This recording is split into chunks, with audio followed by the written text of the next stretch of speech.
Friends, இந்த last time நம்ம video போட்டிருந்தோம் முன்னாடி, ஒரு 2 வீடியோக்கு முன்னாடி இந்த மாதிரி டிராஃபிக் ஆகுது ரயில்வே கேட்டில், அந்த மாதிரி ப்ராப்ளம் சொல்லியிருந்தேன். இப்போ ராதாநகர் டு குரோம்பேட்டு இந்த மெயின் ரோட்லேருந்து அந்த இது ஓப்பன் பண்ணிட்டாங்க, சப்வே.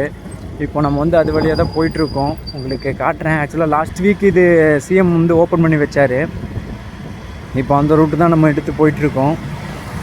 சப்வே கொஞ்சம் ஈஸியாக தான் இருக்குது. பட் என்னென்னா, பல்லாவரம்லேருந்து வர்றவங்களுக்கு வந்து இவ்வளோ தூரம் வந்து சப்வே அடியில் பூந்து வர்ற மாதிரி இருக்கும். நம்ம இங்கேருந்து நம்ம குரோம்பேட் தாம்பரம் போகிறவங்களுக்கு ரொம்ப ஈஸியாக இருக்கும்.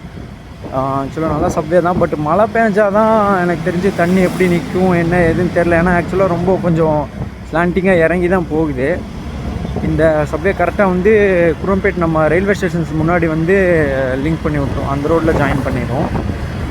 ஸோ நல்ல குட் தான். நான் இல்லைனா ரயில்வே ட்ராக்கில் நான் லாஸ்ட்டு 2 வீடியோக்கு முன்னாடி போட்டிருப்பேன். கிட்டத்தட்ட ஒரு ½ அன் ஹவருக்கு வெயிட் பண்ணிகிட்டு இருந்தேன். இப்போது பார்த்தீங்கன்னா வித்தின் ஒரு 2 மினிட்ஸ் கூட இல்லை, அதுக்குள்ளே அந்த கேட்டை தாண்டி வந்துட்டோம். Very good. நல்ல ஒரு இனிஷியேட்டிவ் தான், நல்லா இருக்குது. இது வந்து கரெக்டாக இந்த ரோடு ஜாயின் ஆயிடுச்சு. இது அந்த சப்வே, இந்த ரயில்வே ஸ்டேஷன். ஓகே, நெக்ஸ்ட் வீடியோவில் பார்ப்போம். பாய்.